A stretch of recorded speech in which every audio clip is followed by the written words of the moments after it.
Welcome back to Manoa Underground, everybody. Special treat today. Fresh off the first WAC title in the program history from the UH women's tennis team, Katarina Poljakova. Kate, welcome to the show. Oh, thank you. Hey. So, how exciting was it to win the first ever WAC title in the program's history? It was so exciting. It was like when we won, I wasn't thinking about like it was the first time that we won the WAC. Just like that thing when the last point was done, everybody was like so happy that we did it. You know, like we've been training for it so hard for the whole year. You know, that was one of our goals. So it was amazing. You know. And you had your matches before. Was everybody watching in the last match when Vandenberg is playing, and like you need this one to beat Fresno and win? Yeah, of course. Everybody was on the court. Everybody was cheering, screaming, supporting her. Like because that was like everything was on that match, you know. So if she would lose, it was like no WAC champions. So yeah, everybody was trying to support her as like how we could. And when you guys came back, I saw in the video you had a bunch of people meet you at the airport and their signs and cheering. What is that feeling like? That was awesome. I was like, I didn't even expect that. Like somebody's gonna be there, you know. Like usually we come from the trips, we just pick our luggage and go home, you know. And right now I saw there people with signs. I was like, wow, you know, like it's just like actually in that moment I figured out that we did something big that like the UH tennis never done before, like women's tennis. So maybe that was the first time that I realized, like, yeah, we won the WAC. In basketball, sometimes when they win and they go to like the Sweet 16 or something, they cut down like the nets. Do you guys ever like cut down the nets? Do you like run to center court and like cut those down? And no, not yet. I never even heard about it. So. Do you have any special celebrations that you do in tennis? Are there any things that may be specific to the team? Specific to the team?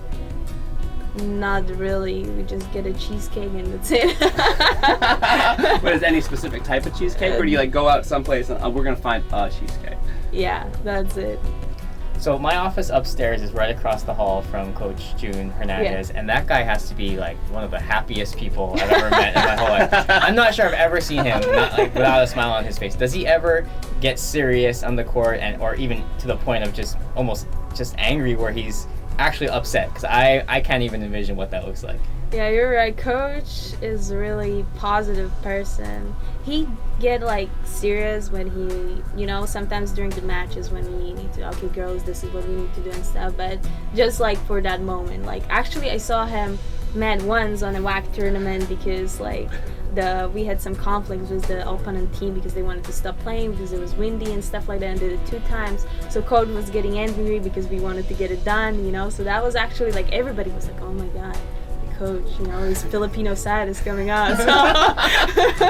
So but anyway, Coach Jun is just so positive, you know. Sometimes it's annoying, you know.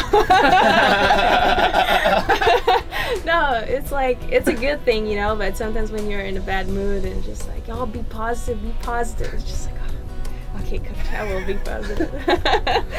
Was it a little wild the first time you step off the plane and you're like, okay, now I'm living in the United States in this crazy island in the middle of the Pacific? Yeah, it was, definitely, because I came here and first of all, my uncle comes here like sometimes, you know, like some family, but I didn't know anybody. I didn't know how the school looks like. I don't know where I was living. I don't know what am I going to study here. I don't know who am I going to practice with. So it was like I came here with my luggage and I was like, oh, so now what, you know? I came to my classes, like first, I think the girls told me, oh, first week you don't need to go to classes. I was like, okay, I'm not gonna go to classes first week. So I didn't go to classes, and then like after a month, somebody asked me for UHID, and I was like, what ID, you know? So it was like, it took a while to like, you know, figure out how the things works here, but right now I feel like home. Thank you so much for coming on the show. Okay, thank you for inviting me.